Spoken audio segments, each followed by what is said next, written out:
Hello दोस्तों, my name is Manoj Kumar Nandanwal. आप सभी का स्वागत करता हूं दोस्तों मैं आपके अपने यूट्यूब चैनल में। तो दोस्तों आज हम इलेक्ट्रिकल ऑटोमेशन के अपने कोर्स को कंटिन्यू करते हुए एक नेक्स्ट वीडियो लेकर आए हैं जो कि हमारे डीओएल स्टार्टर के ऊपर है। तो देखिए दोस्तों, डीओएल स्टार्टर आपके सामने मैंने यहाँ पर एक डीओएल स्टार्टर आपको दिखाया हुआ है। तो देखिए, जो ये डीओएल स्टार्टर होता है ये क्यों यूज में लिया जाता है। देखिए, डीओएल स्टार्टर यूज में लेने का एक कारण है दोस्तों कि हम इंडस्ट्री में जब भी हम किसी मशीन पर काम करते हैं तो उसमें बहुत सी जगहों पर आपको मोटर लगी हुई दिखती होंगी।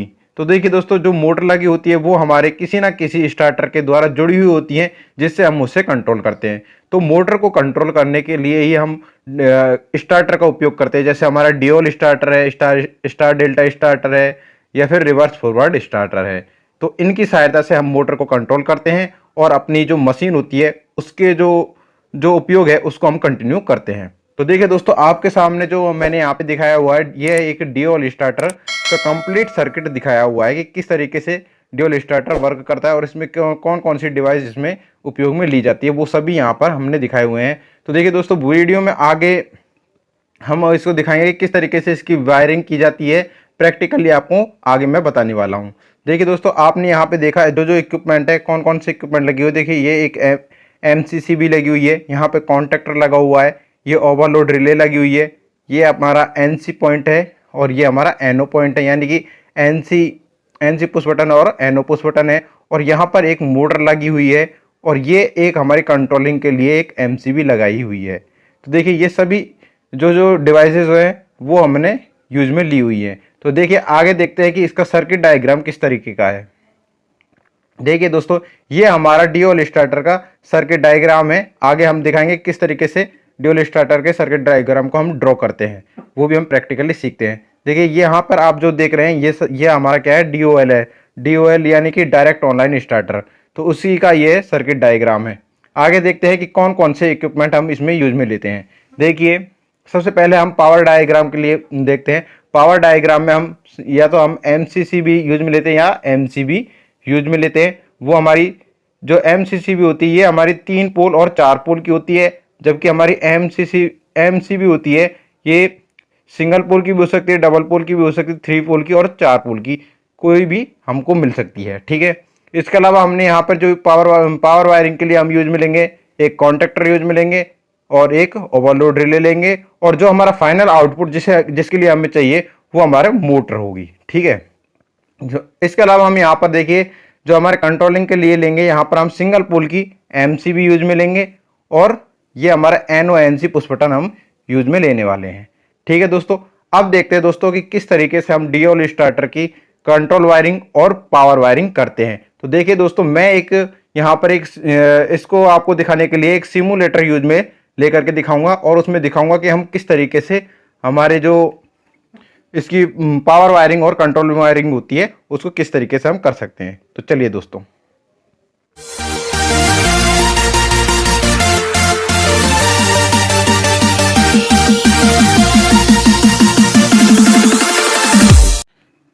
तो देखिए दोस्तों, यहाँ से हम देखते हैं हमारी कंट्रोल वायरिंग और पावर वायरिंग किस तरीके से हम कर सकते हैं। तो देखिए दोस्तों, हमको सबसे पहले पावर वायरिंग करने के लिए हमें क्या चाहिए, हमको सबसे पहले हमारी पावर वायरिंग करने के लिए हमें 3 फेज सप्लाई की ज़रूरत होती है।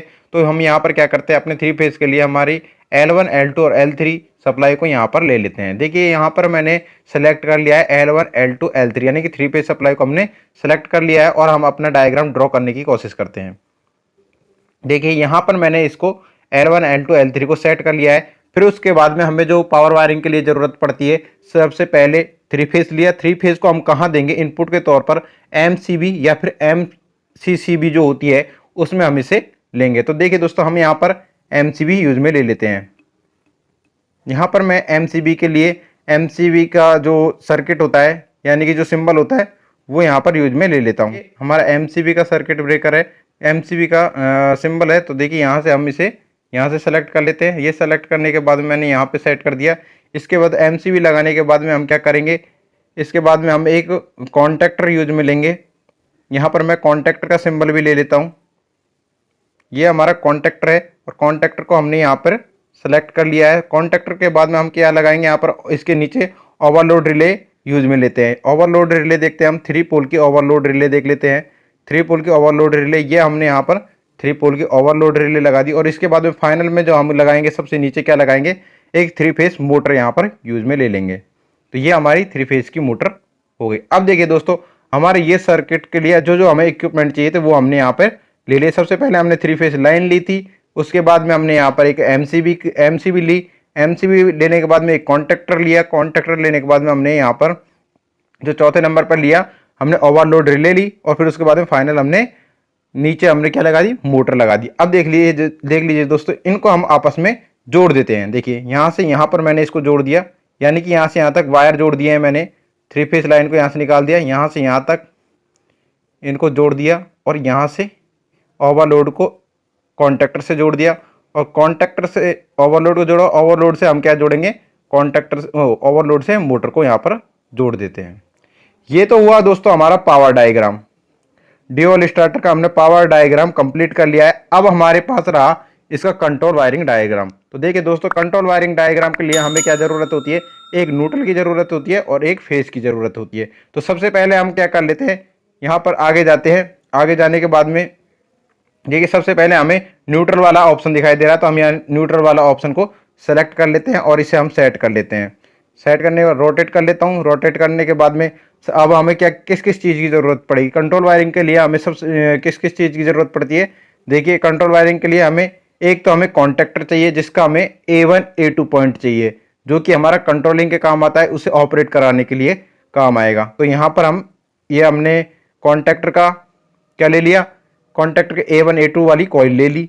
कॉइल लेने के बाद में हमें एक कॉन्टैक्टर के एनो स्विच का जरूरत पड़ेगा, तो कॉन्टैक्टर के एनो स्विच भी हमने यहाँ से ले लिया। देखिए ये हमारा K1 का आया है, और ये हमारा कॉन्टैक्टर क्या है, KM1 है।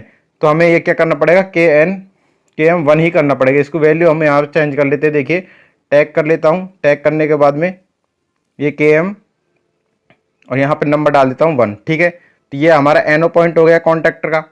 और इसके अलावा हमें क्या जरूरत पड़ेगी, यहाँ पे एनो NC पुश बटन की जरूरत पड़ेगी। ये हमारा एनो हुआ, ये हमारा NC पुश बटन हुआ। सॉरी,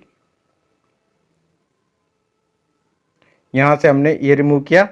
ये हमारा एनो पुश बटन हुआ, एक हमारा यहाँ से हमें एक NC पुश बटन ले लेंगे। ये हमारा NC पुश बटन हो गया। अब हमें क्या करना है, देखिए दोस्तों, यहाँ पे हमें सबसे पहले इसको कंट्रोल वायरिंग को कंप्लीट करने के लिए हमें एक सिंगल पोल MCB की भी जरूरत पड़ेगी। तो हम सिंगल पोल MCB भी देख लेते हैं। देखिए सिंगल पोल MCB कहाँ है, ये हमारी सिंगल पोल MCB है। ये हमने सिंगल पोल MCB यहाँ से सेलेक्ट करी। और सबसे पहले हम क्या करेंगे, कंट्रोल वायरिंग के लिए सबसे पहले हमें सिंगल पोल MCB को हम सबसे पहले लगा देते हैं। देखिए अब यहाँ पर जोड़ देता हूँ मैं। यहाँ से देखिए दोस्तों, जो हमारा पावर डायग्राम है, पावर का जो डायग्राम है, उसमें से हम क्या करते हैं, एक फेज से इसमें 220 वोल्टेज दे देते हैं। देखिए यहाँ से मैंने यहाँ कनेक्ट कर दिया। सबसे पहले यहाँ से हम L1 से इसके जो MCB का जो 3 नंबर वाला पॉइंट है, इससे जोड़ देते हैं। देखिए यहाँ से यहाँ वायर में हमें मिल गया, यानी कि फेज से मिल चुका है।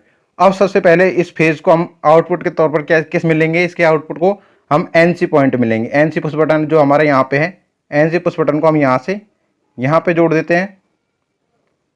यहाँ से जोड़ने के बाद में हम क्या करेंगे, एनो पुश बटन लेंगे। एनो पुश बटन हमारा यहाँ पे है, तो NC पुश बटन के आउटपुट को एनो पुश बटन के इनपुट में जोड़ देते हैं। फिर उसके बाद में हम क्या करेंगे, जो एनो पुश बटन है उससे हमें एक होल्डिंग देंगे। अपने कॉन्टैक्टर के लिए क्या देंगे, होल्डिंग देंगे। होल्डिंग के लिए हमने ये हमारा कॉन्टैक्टर होल्डिंग का है, जो कि एनो पुश बटन है। एनो जो कॉन्टैक्टर का एनो पॉइंट है, ठीक है, उसको हम क्या करते हैं, यहाँ से यहाँ पे जोड़ देते हैं और यहाँ से यहाँ पे जोड़ देते हैं। और सबसे लास्ट में क्या करेंगे, हम कॉन्टैक्टर के A1 में फेस दे देते हैं। A1 में फेस दिया और A2 में हम क्या करेंगे, न्यूट्रल को जोड़ देते हैं।